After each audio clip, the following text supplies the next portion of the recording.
Assalamualaikum warahmatullahi wabarakatuh. Bismillah, alhamdulillah, wassalatu wassalamu ala rasulillah Sayyidina Muhammad ibn Abdillah wa ala alihi wa ashabihi wa mawalah ma ba'd. Qala rabbi shrah li sadri wa yassir li amri wa hlul 'uqdatam min lisani yafqahu qawli. Allahumma arzuqna fahman nabiyyina wa hifdzal mursalina wa ilhamal malaikatil muqarrabina bi rahmatika ya arhamar rahimin. Para jemaah sekalian yang dimuliakan Allah Subhanahu wa taala, alhamdulillah pada siang hari ini kita bisa melaksanakan salat zuhur berjamaah. Kemudian kita lanjutkan dengan talabul ilmi atau ta'lim, kajian yang semoga apa yang kita laksanakan mendapatkan ridha Allah Subhanahu wa taala. Amin Allahumma amin. Salawat dan salam semoga selalu tercurahkan kepada baginda Nabi besar Muhammad sallallahu alaihi wasallam, Nabi yang kita rindukan, Nabi yang kita nantikan syafaatnya besok di hari kiamat. Semoga kita semuanya diakui sebagai umatnya dan mendapatkan syafaatnya. Amin Allahumma amin. Para jemaah sekalian, pada hari ini, siang hari ini kami mewakili Bapak Kiai Ali Mahfud karena beliau berhalangan. Kami diutus untuk menggantikan beliau kajian pada siang hari ini. Mengenai tema kajian pada siang hari ini adalah Salatul Kusuf wal Khusuf, Salat gerhana matahari dan gerhana rembulan. Dan kemarin tadi malam terjadi gerhana rembulan, dan tentunya kita disunahkan melaksanakan sholat khusuf. Kalau khusuf itu untuk matahari, kalau rekha khusuf itu untuk rembulan. Bismillahirrahmanirrahim. Wa sholatul khusufi sunnatun muakkadatun fa in fatat lam tuqdha. Dan sholat khusuf adalah sunnah yang ditegaskan, yang diperkuat. Apabila sudah terlewat maka tidak diqadha. Maksudnya apabila sudah selesai gerhananya maka tidak ada qadha untuk sholat gerhana. Wa yusalli li kusufi syamsi wa khusufil qamari rak'ataini. Dan seorang muslim itu melaksanakan sholat gerhana matahari dan gerhana rembulan sebanyak 2 rakaat.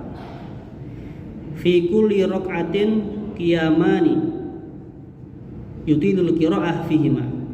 Di setiap rakaat, yang membedakan dengan sholat yang biasa kita lakukan adalah ada 2 kali kita berdiri, ada 2 kali ruku.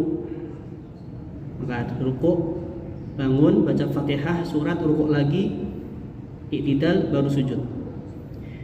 Kemudian disunahkan memperpanjang bacaan.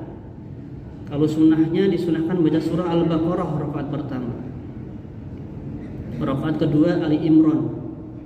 Nah, ini bisa berjam-jam waktunya, 2 rakaat namun panjang. Wa ruku'ani yutilu tasbiha fihima duna sujud.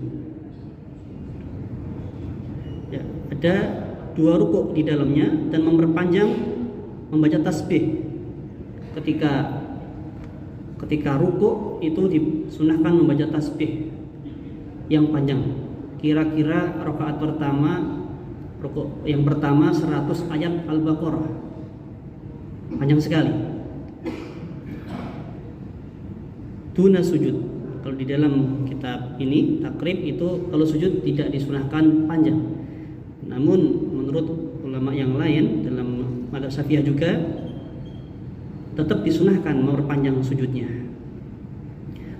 Wa yaktubu ba'daha khutbataini. Setelah sholat 2 rakaat yang rukuknya 2 kali, Fatihah 2 kali, membaca surat 2 kali setiap rakaat, berarti setelah itu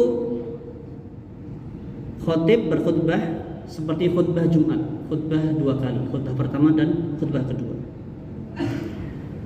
Wa yusiru fi kusufi samsi. Bedanya antara sholat gerhana rembulan dan matahari adalah kalau gerhana rembulan itu sholatnya dijaharkan, dikeraskan bacaan. Kalau sholat gerhana matahari itu dipelankan. Wa yajharu fi khusufil qamar.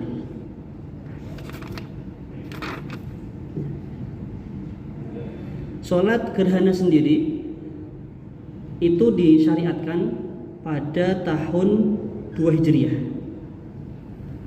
gerhana matahari. Sedangkan gerhana rembulan pada tahun 5 Hijriah.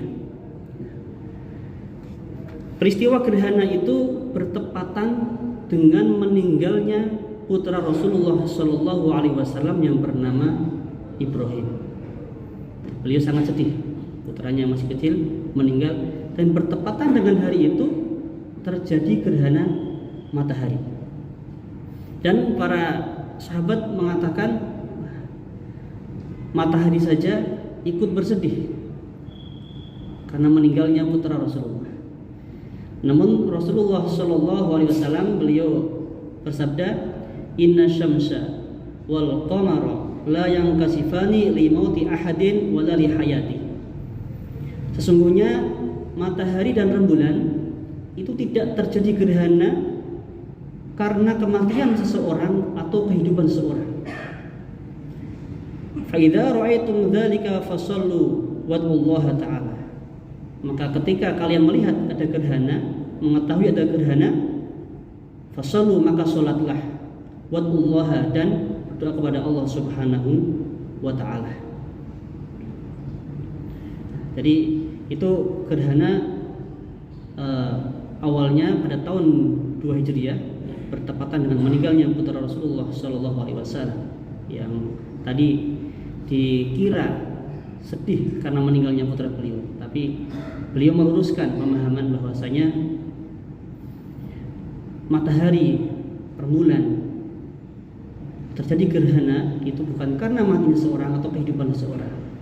Dalam riwayat yang lain adalah matahari dan rembulan adalah tanda-tanda dari tanda-tanda kebesaran Allah Subhanahu wa ta'ala, bukan karena meninggalnya seorang karena kesedihan atau apa. Kalau dalam cerita dulu, orang-orang dulu dimakan buto hijau katanya. Itu buto hijaunya yang mana? Nah, ini itu tidak benar. Yang kita ketahui sekarang ada melalui ilmu alam itu bahwasanya terjadi gerhana rembulan misalnya karena posisi matahari, kemudian bumi, kemudian rembulan. Sinar matahari yang harusnya nyampe kepada rembulan terhalang oleh bumi. Secara ilmiah kita bisa memahami itu, dan benar kata Rasulullah Shallallahu Alaihi Wasallam, bukan karena meninggalnya seseorang. Sholat gerhana itu sebenarnya juga ada tiga tingkatan, 3 cara. Yang pertama, hiya aqalluha yadkhulu shalah bi niyatil kusufi aw khusufi wa yusalli rak'ataini ka sunnatis subhi. Tingkatan yang pertama itu seperti kita sholat subuh, jadi 2 rakaat yang rukuknya cukup sekali. Yang kedua itu yang disebutkan oleh Abi Syuja, yaitu yang sempurna, yang paling sempurna. Tadi 2 rakaat dengan 2 kali rukuk, 2 kali berdiri setiap rakaatnya. Jadi baca Fatihah, surat, rukuk, bangun, baca Fatihah, surat, rukuk lagi, i'tidal, baru sujud. Itu yang sempurna.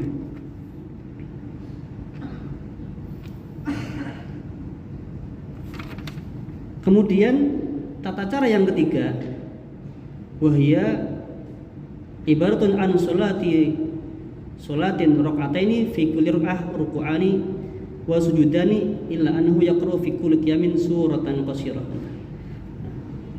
Yang ketiga sama tata caranya,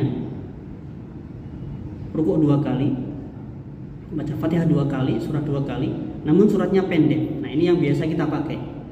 Kalau yang sempurna tadi membaca rakaat pertama itu surah Al-Baqarah, ya, kemudian memperpanjangkan rukuknya, kemudian membaca surah Ali Imran dan sampai selesai. Rukuknya panjang, sujudnya panjang. Itu bedanya. Jadi ada 3 tata cara. Yang paling pendek. Yang pertama adalah 2 rakaat. Kalau ketika ada orang melaksanakan sholat gerhana 2 rakaat, rukuknya tidak 2 kali, itu sah. Itu yang pertama. Yang kedua yang paling sempurna 2 rakaat, namun setiap rakaat ada 2 rukuk dengan surat-surat yang panjang. Nah, ini biasa dilakukan di negara-negara Arab yang memang terbiasa dengan bacaan yang panjang. 1 rakaat bisa Al-Baqarah itu kurang lebih 2,5 juz. Itu 1 rakaat. Sambung Ali Imran. Itu yang paling sempurna. Kemudian yang tengah-tengah yang biasa kita pakai orang Indonesia, itu 2 rakaat dengan 2 kali rukuk, 2 kali baca Fatihah, namun suratnya surat yang sedang-sedang, baca Asy-Syams, Ad-Duha, Al-A'la dan sebagainya. Itu 3 tata cara yang perlu kita ketahui. Jadi kalau kita mengetahui perbedaan seperti ini, ketika melihat ada yang memperbolehkan, jadi tidak menyalahkan orang lain. Kemudian ada permasalahan, bagaimana apabila seseorang itu terlambat? Kan ada hukumnya 2 kali. Kapan dia dikatakan mendapatkan rakaat? Tudraku ar-rak'ah lil masbuki bi idraki ruku'i al-awwal ma'al imam. Apabila ada seseorang itu terlambat atau mau masbuk, dia dikatakan mendapatkan 1 rakaat apabila menemui imam ketika rukuk yang pertama. Jadi dia dianggap rakaat yang pertama. Kalau rakaat rukuk yang kedua, berarti dianggap dia tidak mendapatkan rakaat yang pertama. Jadi setelah nanti imam salam, dia menambah 1 rakaat lagi. Yusanu ad-du'a wa at-tadharru ila Allah ta'ala inda zalazil wa suwaiki wa rih al-asifah wa dawamil matar. Dan juga disunahkan berdoa mengakhiri bab gerhana ini. Disunahkan berdoa dan tadharru, kita mendekatkan diri kepada Allah Subhanahu wa taala ketika terjadi gerhana, dan juga ketika terjadi gempa bumi, ketika terjadi angin yang kencang, ketika hujan terus menerus. Ini disunahkan kita berdoa.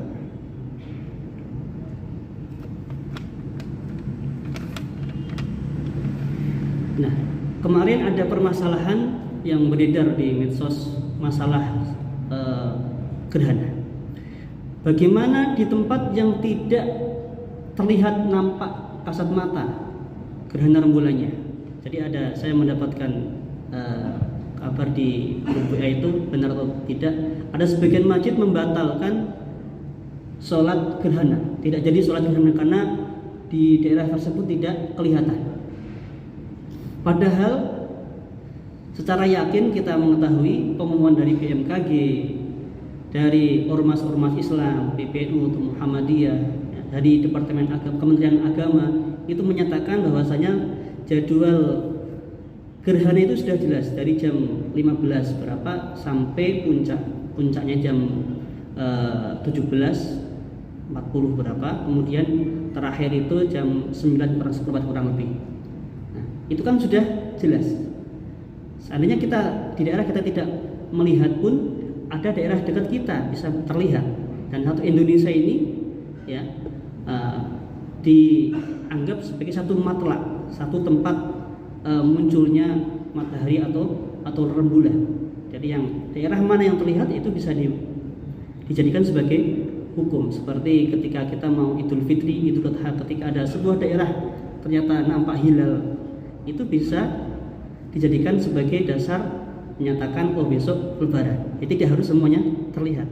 Apalagi ini sudah ilmiah sekali, sudah bisa dihitung oleh para ilmuwan. Jadi tidak perlu kita melihat lagi mana bulannya. Kalau nggak kelihatan kita nggak jadi sholat. Orang-orang sudah kumpul. Nah ini sebaiknya tetap melaksanakan sholat karena sudah jelas. Ada kaidah fikih al yaqinu la yulzamu bisyak. Sebuah keyakinan tidak bisa dihilangkan dengan sebuah keraguan. Nah, ini semoga kita nanti kesempatan yang lain bisa melaksanakan sholat gerhana dengan tentunya menganggap gerhana itu adalah peringatan dari Allah Subhanahu wa taala, bahwasanya Allah itu yang mengatur alam semesta ini. Allah juga bisa menghancurkan matahari, rembulan dan sebagainya, dan menambah keimanan kita kepada Allah Subhanahu wa taala. Amin. Allahumma amin. Ada pertanyaan Bapak mengenai sholat gerhana? Ya, simpel ya Bang. Khutbahnya juga sama seperti khutbah Jumat, syarat rukunnya. Kalau tidak ada, mari kita akhiri dengan doa kafaratul majlis. Semoga ada manfaatnya bagi kita semuanya. Subhanakallahumma wa bihamdika asyhadu an la ilaha illa anta astaghfiruka wa atubu ilaik. Demikian, wassalamualaikum warahmatullahi wabarakatuh.